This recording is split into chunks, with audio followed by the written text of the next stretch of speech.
and welcome to Luminosity TV. My name is Sylvia Michetti.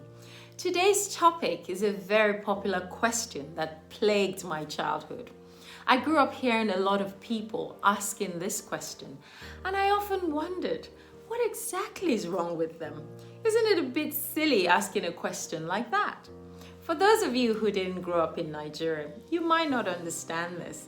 This question was always intended to hurt, to belittle, and to make the listener feel less than. I don't know about you, but one of the most fascinating things about my childhood was how happy we were, despite growing up in a country that's blessed with so much and yet has failed to make good use of it. The disparity between the haves and the have-nots was so big, huge, and I think the general lesson from my upbringing was one of contentment and gratitude for whatever little we were blessed with. But these words were mainly spoken or used by a certain class of people who felt the need to show their pomposity and arrogance. They were always in the habit of asking, "Do you know who I am?" It's impossible to say it without the accent, as if someone else had the task of telling them who they were, as if it wasn't already obvious how small they were compared to the size of their egos. And even as a child, I was always so disgusted when I heard someone say it, and I often thought to myself, only those who have no clue who they are would be asking such a question. And it could also be a case of wanting to prove that they're financially richer, but really emotionally broke. The notion for many is that their bank balance makes them feel like they're sniffing better oxygen than others, and this was their way of inflicting their sense of importance on the general population.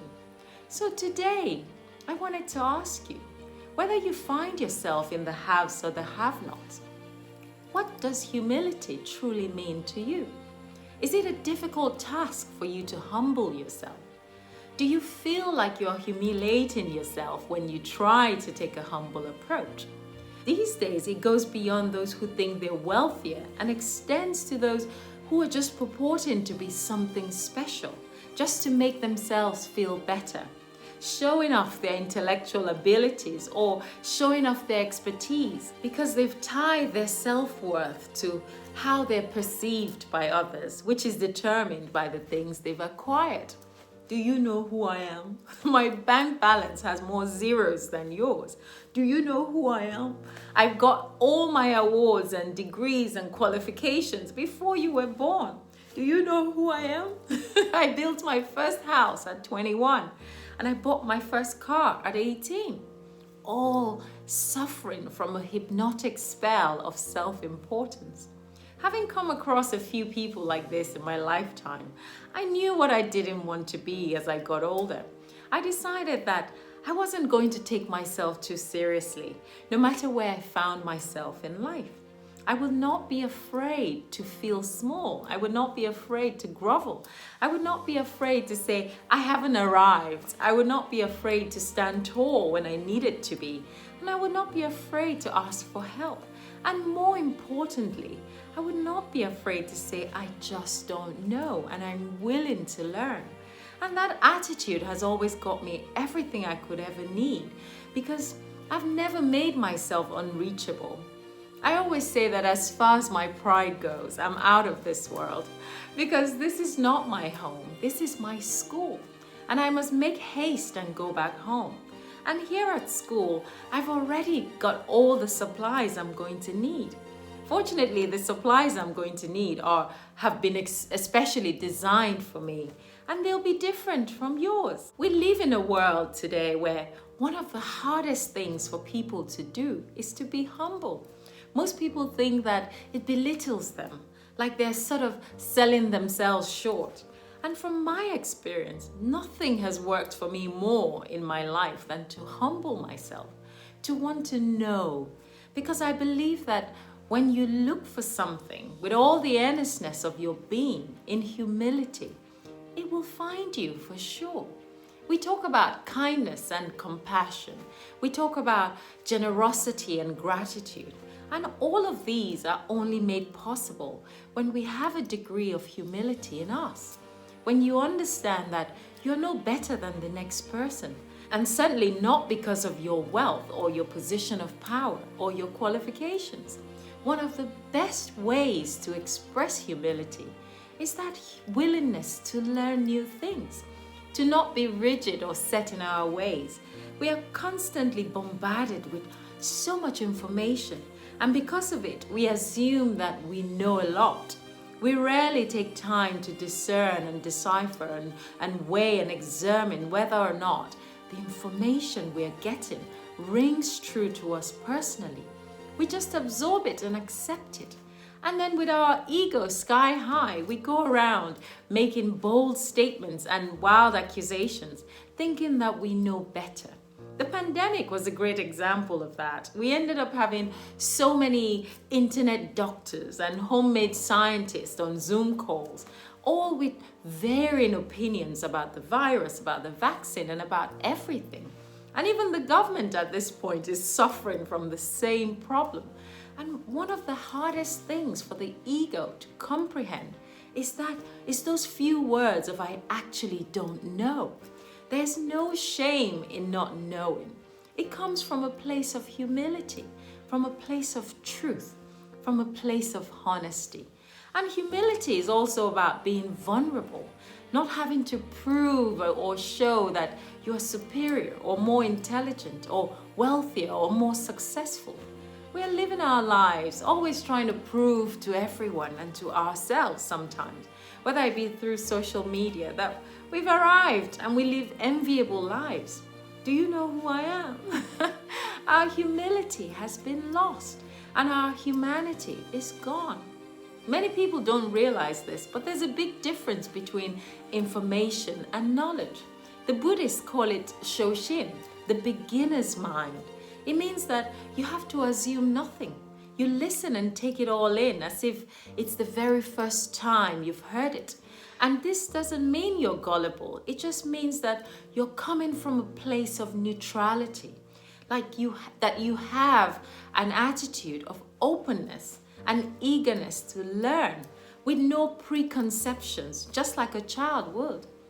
Because you understand that you don't know it all and you don't have all the answers. So in other words, you must see the world in that unassuming childlike manner, and it will become much clearer to you. Those who claim to know are often close-minded because they can't open themselves up to learning new things. And with all the information flying around, this information may not be helpful, it may not be right, and it may not be true. But knowledge only comes when we can take that information, examine it and weigh it with our intuition, by living and experiencing it within, till we can figure out whether or not it rings true. Only then does it become knowledge. And true knowledge makes you humble. And that humility makes you seek for more information that would then produce more knowledge for you. So humble thyself, dear friend. In a chess game, you can't take one rook and say, "I've won, checkmate." No, there's still so many chess pieces in our lives to play. The only thing I know for sure is that I know nothing. Even ancient philosophers agree with that. When you have that mindset, you'll understand how little we know about anything, how we just blunder through life based on our own assumptions, under the guise of being knowledgeable, just so that people will say, "Wow, he's very smart. Wow, she knows her stuff." But in reality, true knowledge is not something that's heard, learned, or studied. It's not what the teacher said or what the government said. True knowledge lives. And don't forget, the laws of this creation have a wonderful way of humbling us just when we think we're so big and so untouchable. So that after a while, you don't ask the question, "Do you know who I am?" It becomes, "Please help, I don't know who I am." And this is when we usually feel hopeless and realize how small we were in the first place. So next time you ask that question, do you know who I am? And you feel your arrogance coming through the floor and your ego massaging the roof, I'm afraid I don't know who you are, but allow me to remind you who you should be. You should be kind. You should have empathy and compassion. You should remember that you don't know it all and that in fact you are a student of life. You should get out there and do something nice for someone and don't expect anything in return. You should love effortlessly by walking this earth, not just taking but giving. You should know your Creator and why He put you on this planet and what He demands of you. You should walk this earth spiritually alive, standing every day in perpetual gratitude that you woke up this morning and it wasn't down to your qualifications, that you are allowed to breathe and your bank balance has nothing to do with it. So go out there, take your shoes off, play, laugh, dance, pray, look upwards, feel joy, lose your ego so you can find your true self again. Living in the moment, and don't take yourself too seriously. What have you come to teach me? Well, here I am. I'm willing to learn. If you're on this path, you just might find your way to knowing who you truly are. So you won't need to ask us, do you know who I am? We'll just let your deeds do the talking. Until next time, don't take yourself too seriously. Before you, there was, and after you, there will be. So what's the fuss? Bye for now.